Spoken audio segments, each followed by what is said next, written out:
الحمد لله رب العالمين والعاقبة للمتقين الصلاة والسلام على أشرف الأنبياء والمرسلين. السلام علیکم و رحمت الله و برکاته. برادران و خواهران عزیز من، امروز هم که باشد بنده تصمیم گرفتم در بیان مسائل احکام عقیقه.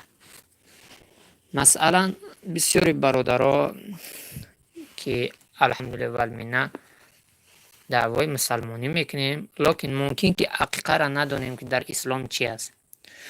و امروز هم باشد تصمیم گرفتم در بیان عقیقه با شما صحبتی داشته باشم. اگرچند این عملها را ممکن اکثریت متحر کردگی هستیم، لکن میخواهم که از این مسئله هم باید ما آگاهی داشته باشیم. مثلا باید همیشه مسائل دینی خودش بدانه، بهتر است، خوبتر است از اونه که جاهل میگرده. الله متعال اولا دعا میکنم که خداوند مهربان همه ما و شما را توفیق ایمان کامل بده که محبت به قرآن و به ایمان و به اسلام خود داشته باشیم. هر انسانی که دعوای مسلمانی کنه لکن محبت به ایمان و به اسلام و به قرآن خودش نداشته باشه، نجات برای مشکل است. این را فراموش نکنیم. و فکر میکنم هر برادر، هر خواهر که انشاءالله این نوار ما رو گوش میکنه، این درس ما رو که در بابت عقیقه هست گوش میکنه، انشاءالله از خدا امید دارم که برای خود یک فهمیش، یک علم پیدا میکنه، یک چیزی که در زندگیش ندانه او را پیدا میکنه. انشاءالله از خدا امید دارم و از الله طلب او را دارم که خطا کردم الله مرا هدایت کنه که به خطاگی خود اصلاح شم. من بنده هستم، به خطا نیستم. و علیکم. و دیگر این که مسئله عقیقه را پیش از این که به شما داشته باشم عزیزان دل، میخواهم در سرلوحه صحبت عقیقه یعنی انسانی را که خدا با او فرزند میته، چی بچه باشه چی دختر، اول در بابت نعمت فرزند اندک صحبت کنیم، بعدا در بابت شما صحبت پر از معنی میشد، به خاطر که نعمت فرزند هم به حد بزرگ است. شاعر خدا رحمتش کنه مولا عبدالرحمن جامی چی زیبا میفرماید، میگه که هیچ نعمت بهتر از فرزند نیست، جان فرزند را پیوند نیست، حاصل از فرزند گردد کام مرد، زنده از فرزند ماند نام مرد.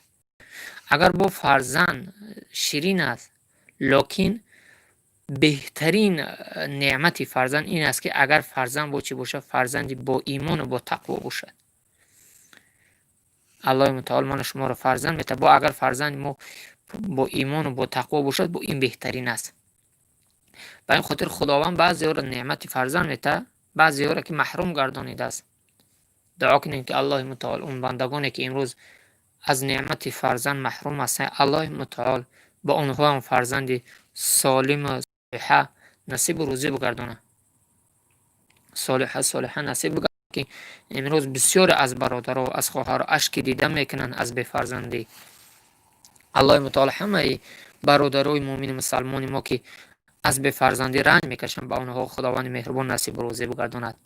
میگذاریم در درس امروزه ما و شما که مسائل احکام عقیقه است. یعنی عقیقه گفته در اصطلاح شرع چیزی رو میگن که یک انسان بچه دار میشود یا دختردار میشود، بعدا اون گوسفند رو ذبح میکند، او را در اصطلاح عرب چی میگوین؟ در اصطلاح اسلام عقیقه مینامند.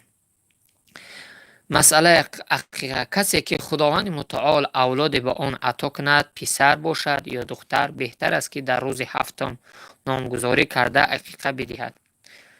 افسوس که امروز اکثریت سنت های پیغمبر خدا صلی الله علیه و از زندگی ما و شما دور شدگی.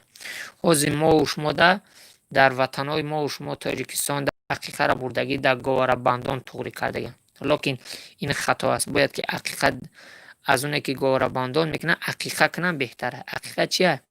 همون کودک 7 روزه میشوه، بعدا چیکار میکنن؟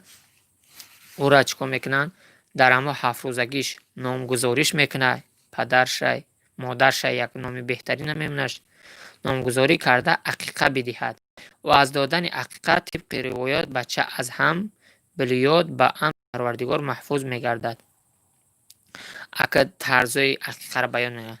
طرز عقیقه این است که اگر پسر باشد 2 گوسفند، اگر که انسان را خداوند بچه دار کرد 2 گوسفند چیکار میکند؟ ذبح میکند. و اگر دختر باشد 1 گوسفند ذبح نماید. اگر دختر که باشد چند؟ 1 تا، از بچه 2 تا. و اگر در گاو و شتر شریک کند، برای پسر 2 حصه و برای دختر 1 حصه شریک شود و در همان روز موی سر آن را تراشیده و هم وزن آن طلا و یا نقره خیرات بدهد. میتونه که ای بچه 2 گوسفند، ای دختر 1 گوسفند، یا یک انسان های هستن که 3-4 کس شریک شدن صدقه میکنن، 1 گاو دارن، کس هستن، میتونه که این انسان هم شریک اونها 10 حصه شب بگیره یا حصه همو گاو بگیره، برای همین عقیقه کنه. چی میشه؟ درست میشه. در همون روز 7 روزگی چیکار میکنه؟ موی سرش میگیره و هم موی سر وزن میکنه، در برابر هم موی سر چیکار میکنه؟ طلا صدقه میکنه. اگر طلا هم که صدقه نکنه، پول هم طلا رو هم صدقه کنه، چیکار میکنه؟ کفایت کنه. و در همون روز هفتم چیکار میکنه؟ عقیقه میکنه. اگر در روز هفتم عقیقه نکرد، بهتر است روزی رو انتخاب کند که روز هفتم باشد، یعنی 14. بعضی روایات میگه که 7 روز یا 14 روزگی ده، یا 14 27 بگیم که 7 14 28 روزگی ده یا 27 روزگی ده، والله علم. اگر خطا نکنم در همین روزا میگه عقیقه کنه خوبتره، بهتره. مثلا در روز هفتم یا 14. اگر که هفتم ده نتونست 14 روزگیش ده باید چکو کنه؟ عقیقه کنه. همون بهتره که در روز هفتم باشه. هر حیوان برای قربانی جایز بود برای عقیقه جایزه. مثلا گاو و گوسفند جایزه، برای عقیقه هم همون جایزه. مقصد برای قربانی مرغ، بگیم که مرغابی و اینها جایز که نیست، برای عقیقه هم اینها جایز نیست. برای قربانی که مقصد گوسفند باشه، فربه باشه، چی باشه، برای عقیقه هم همتری باشه، بهتر خوبتره. و هرچی برای قربانی جایز نبود، برای عقیقه نیز جایز نیست. خیلی که برای قربانی کردن گوسفند خراب نباشد، کسلی نباشد، مقصد دزدی نباشد و دیگر، برای عقیقه هم همین چیزا باید که نباشد. مسئله اگر از عقیقه گوشت عقیقه را خام خیرات کند یا پخته دعوی خوردن بدهد، برای همه جایز است. میتونه که هم عقیقه کردگیشه که بچه دار شید یا دختر دار شید، گوسفند کش، میتونه که همون را کشتش هم تا خم تقسیم کند، یا میتونه که اون را همش طعام کند، اوقات کند، مردم را خیرات کند، به مردم بدهد، این طور کند. مسئله دیگری از عقیقه، اگر کسی توانای 2 گوسفند را نداشت، 1 عقیقه کند که اگر قطعا نکرد حرجی ندارد. لیکن انسان هایی هستند که مقصد کمبغل هستند، دارای چی ندارند؟ گوسفند خریبی تری ندارند، کمبغل هستند، اونها توانای 2 گوسفند را نداشت، یک عقیقه کند. اگر قطعا عقیقه نکرد حرجی ندارد. مقصد که اگر کمبغل بود، همو رفت 2 کیلو گوشت خرید از بازار، ورد همو را طعام کرد، به همسایه خود تقسیم کرد، همین هم کفایش میکنه، به خاطر او کمبغل است. لیکن همو را هم که نکنه حرجی ندارد، یک امری سنت مستحب است. به خاطر برای انسان هایی که دارنده هستن بکنن میرن، لیکن انسان هایی که مقصد نادار هستن، بیچاره شرایط ندارن، اونها هم اگر که چیکار کنن، همون اندک طعام میکنن، به همون تقسیم کنن، کفایه میکنن.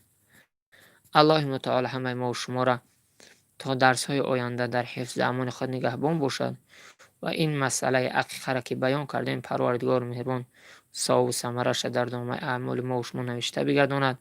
و از الله مهربان خواهان هستم که پروردگار مهربان همیشه ما مسلمان ها را در روی زمین پیروی قرآن و سنت رسول الله صلی الله علیه و تا دم مرگ همیشه نصیب روزی بگرداند. پروردگار مهربان دعا میکنیم که در این لحظه ها گناهایی که از ما سر میزنه، از کبیره و صغیره، از قصدن و سهوا، از آشکار و پنهان، از همش الله مهربان تو آگاه هستی.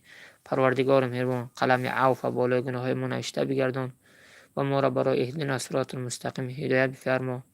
و پروردگار مهربان با ایمان زیستن و با ایمان سفر کردن برای همه مرد مسلمان و زن مسلمان خدای مهربان نصیب روزی بگردان. بیمار درون شفای کامل، به توفیق داریم توفیق، زندانیای ما را آزاد بگردان. همه مردم مومن و مسلمان مهربان به مراد نیکی که دارند به مراد مقصدشون برسان. اللهم اغفر لي ولوالدي يوم يقوم الحساب. اللهم حسبني حساب يسير. اللهم صل على محمد وعلى ال محمد واصحاب محمد.